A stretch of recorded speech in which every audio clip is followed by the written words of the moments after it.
For decades, the reason those of us who work in the pro-life movement in other countries looked to Ireland is because Ireland showed the way. Ireland showed the rest of us what could be possible and showed us that another way was possible. After spending an inordinate amount of time researching the history of your movement and putting the story together, because everybody I talked to gave credit to everybody else, and so once I talked to enough people, I started to get the story, is what happened in Ireland over those 35 years and the heroic campaign to maintain the Eighth Amendment, which will go down in history as a backlash to a movement that is already consigned, morally speaking, to the ash bin of history. That Ireland can once again be that beacon.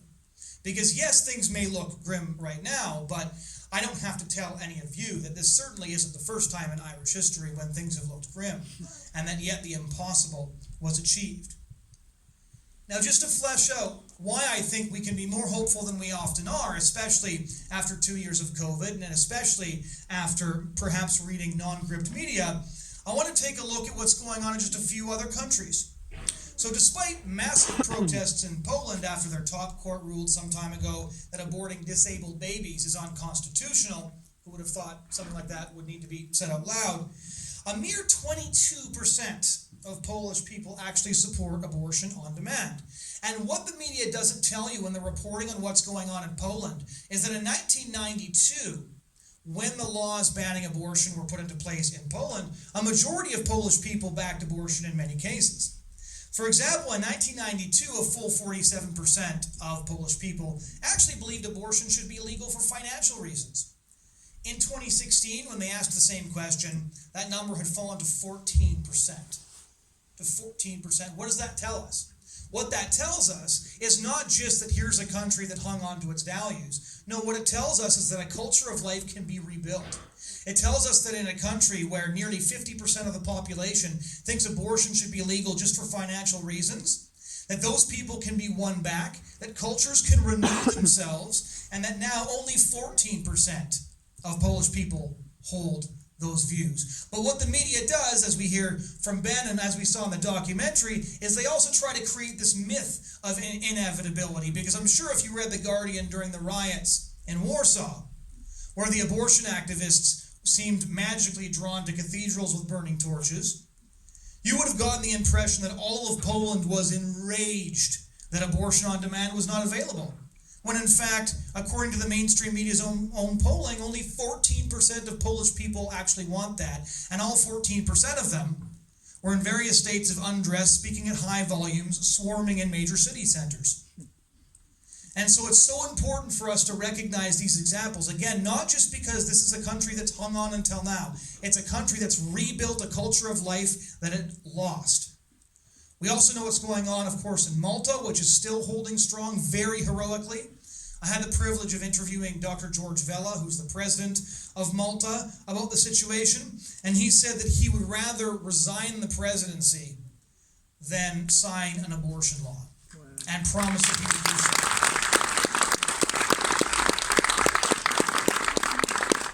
It's sad that this kind of courage is so impressive, but talking to him made me so hopeful as well. Here's someone who recognizes that some things are more important than fleeting political positions.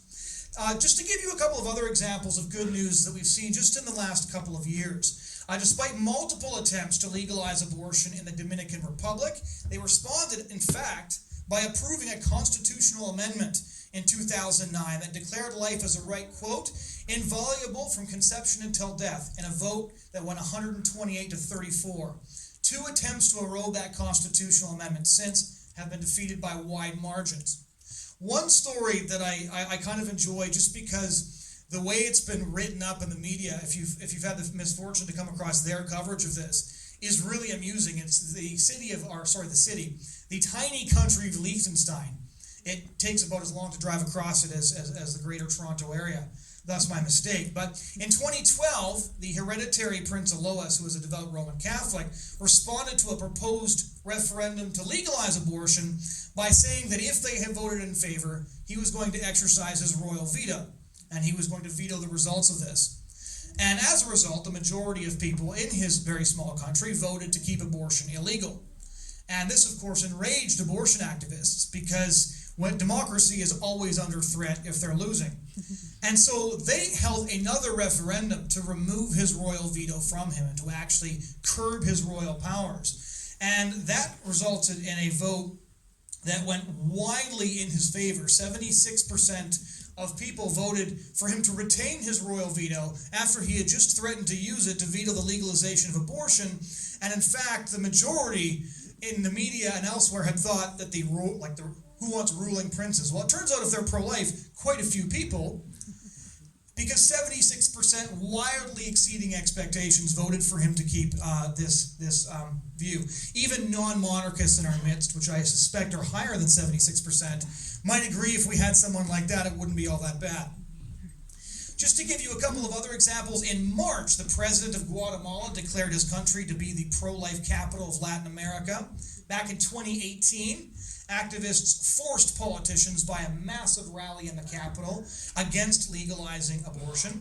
The same thing happened in the Congress of Honduras, which passed a Shield Against Abortion in Honduras amendment to the Constitution in 2021 by a margin of 88 to 28, making abortion virtually impossible to legalize ever.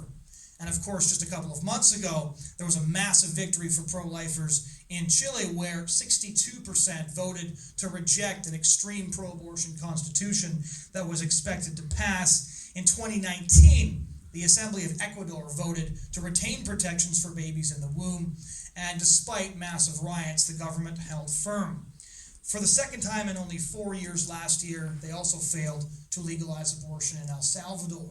Now, what's really interesting is the two most heartbreaking stories for the pro-life movement over the last several years have of course, been the 2018 Irish referendum, and secondarily, what took place in Argentina.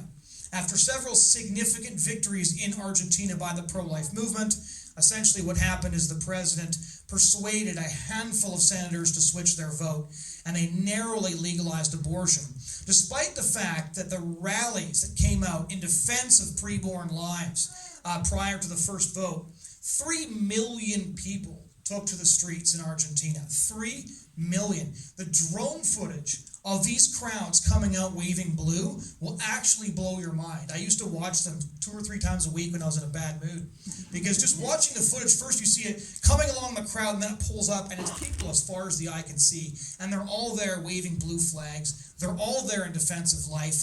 And they're in opposition, of course, to the Green movement, which represents abortion rights. The Green movement, I always find the choice of color interesting, because I always think of C.S. Lewis's description of the sorceress as green as poison. And they really thought that this narrow victory in Argentina, despite a massive majority of Argentinians being opposed to abortion, was going to result in people falling like dominoes across Latin and South America. They were going to trigger a green wave that would spread to other countries. And instead what happened is you had countries like Honduras passing the Shield Against Abortion law to make sure that what happened in Argentina could never happen in Honduras. You had the president of Brazil coming out and saying that you can rip a baby apart in Argentina, that will never come to Brazil. And so interestingly, the response to the legalization of abortion in Argentina, which activists are still working at there, has resulted in other countries firming up their laws, taking steps to ensure that this cannot be repeated, and in fact the opposite of what the Green movement thought was going to happen has taken place, and it's been really, really wonderful to see. Now, it might be fair to say that from a Western perspective, these countries are in the minority, and that in a world dominated by the culture of death, these countries are simply aberrations. First of all, I don't think that's the case. As heartbreaking and as horrifying as every loss for the pro-life movement is, because these losses aren't political, they're not about us. They're fundamentally about real people. A real people that not only have the right to life, but have the right to our defense. But when we see these nations rising up in defiance, protecting their pro-life laws, like in Latin America or in Malta, rebuilding a culture of life that had fundamentally died out, like we see in Poland. This should give us great encouragement and spur us towards defiance, because if it can be done anywhere else, it can certainly be done here too. And spending the amount of time that I have researching your movement, I have no doubt that anything possible in those countries is certainly possible in Ireland as well. Now, I want to close just by focusing us briefly on the reason we're here. Because I often get asked by well-meaning people why I have such a weird job, and if it is in fact a job at all, working full-time in the pro-life movement. And one of the things that I often share with them is that a couple of babies have really kept me in this movement. The first one is a baby that I met in 2014. And some of you may know that American pro-lifers will very frequently go through the dumpsters behind abortion clinics, and they'll retrieve the bodies there, and they will inter them in cemeteries. Just passed is the Day of Remembrance for Aborted Unborn Children, which we frequently go to in the U.S. And they rescue these children, and then they give them a proper burial. In a society that treats children like trash, pro-lifers become trash collectors. And I was at a major conference, and I was speaking on strategy. This was quite a long time ago. And I remember giving this talk on William Wilberforce and all the various social reformers and how they created tension in their society, confronted people with images of the victims, and they had transformed their society fundamentally by making invisible victims visible. And a pro-lifer came up to me and he told me, we go through the garbage bins behind abortion clinics, and I have something I'd like to show you. And I'm not sure why I didn't realize what it was he wanted to show me, but I didn't actually realize it until I was at his house, and he handed me a jar that was about this big. And in the jar was a little boy. And there's something about your brain that doesn't quite work very effectively when there is a baby in a jar, because the sentence doesn't even really make sense. And I can still, as I tell you the story, feel the sensory memory in my hands when I moved the jar of what it felt like for his head and his arms to bump against the edge of the jar. And for a minute, he looked so peaceful. He looked like he was sleeping, and I tried to look at what was wrong with him. And I turned the jar over, and I saw a hole punched in the back of his head, because that's where the abortionist had killed him before dragging him out of his mother's womb. And then I put the jar down on the table, and what hit me almost as much as seeing this beautiful, perfect little boy was a label on the lid of the jar. And that lid had two things written on it. One was the name of the abortionist who killed him, and the other was the name of the place where he died. Now, you're all here because you're pro-life, and I'm sure you've heard from a lot of people, especially recently, why don't you care about real kids? There's so many people out there who need your help. Why not go help people who really need help? Why are you so obsessed with this issue? And I was looking at a label that revealed how orphaned this little boy was, because there is nobody in our society more orphaned than a little boy so severed from his natural family, so abandoned by everyone who was responsible for protecting him that we don't know his name, we don't know what his last name was, we don't know who his mother and father were or who his family was. We literally only know the name of the person who killed him and the name of the place where he died. There is nobody in our society more orphaned than that. And there is nobody who is in more desperate need of our help than that, because most people would like to leave the issue alone. And babies like that, who not only had the right to life, but again, also had the right to our defense, die nameless because nobody thought to stand up for them. There was another little baby that I got to meet right around the same time. We were doing an outreach in the rain, and so where I'm from in Canada, it rains almost as often as it does here. And we were standing, and we had a display of abortion victim photography, and people were walking by, and one young woman took a pamphlet, kind of crumpled it up, and shoved it in her purse, and she didn't stop to talk to us, and we didn't think much of it. We found out later that she'd had an abortion scheduled at the nearby abortion clinic. That pamphlet kept on coming back to her. She'd pull it out, she'd look at the image, she'd put it back in. She delayed her appointment twice, and then finally she canceled it entirely. And she actually sought us out, and she came to our office. And I got to hold him when he was a little bit bigger than my little boy is there. He stood up on my lap. He put his fat little hands on my face and played with my beard. Not as impressive as Ben's, but still, it was a pretty cool moment. And I remember holding him. The sensory difference between a beautiful little boy who's been cared for and loved, and who was valued enough by people who didn't know him or his mom or his dad to stand up for him regardless of what the cost was, and then getting to hold him, That was the most special moment of my life until I held my own daughter in my arms years later. It wasn't until I had one of my own children that moment was topped. And it's still pretty high up there.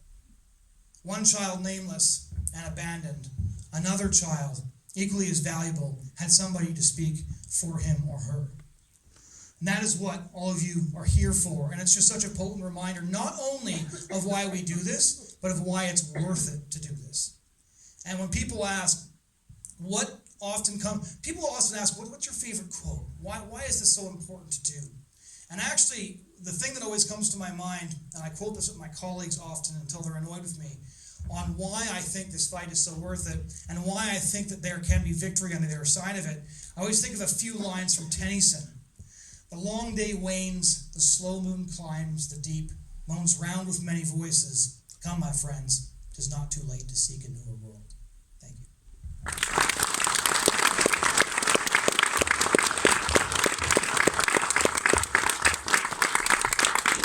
Thank you so very much, Johnathan Van Maren.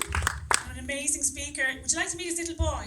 Yeah. Do you have any going to show Luther? How gorgeous is he?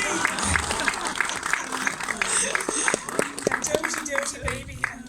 The reason why we're here, one of the things I forgot to say in my introduction is that, of course, Johnathan is the author of Patriots, the untold story of Ireland's pro-life movement, the only history that has been written of the movement since it first came together in the 70s. It's a brilliantly written book, as you can imagine from his amazing speech here tonight, full of things you didn't know, things you did know and you've forgotten, and I think finishes with a telling of the referendum and an inspiration for what we need to do next. Thank you so much for being here. I think we know what is to be done, and then we need to do it. And what we're looking forward to now is to joining you all, having you all join us in the Gresham, just up the road, literally 2 minutes away, for some tea, might even be biscuits, I think Megan is there, and a chat, and for discussing where we go together as we move forward. So thank you all very much. Míle buenas. I'd just like to re-emphasise what Ben said earlier about Gript Media. It's a tremendous opportunity. He has about 12,000 subscribers on YouTube. Frankly, it's not enough. We have 70,000 in the marches, over 1 million voting in the referendum. But the amount of work he's doing, and not only that, there's two angles. Obviously, there's a lot of people.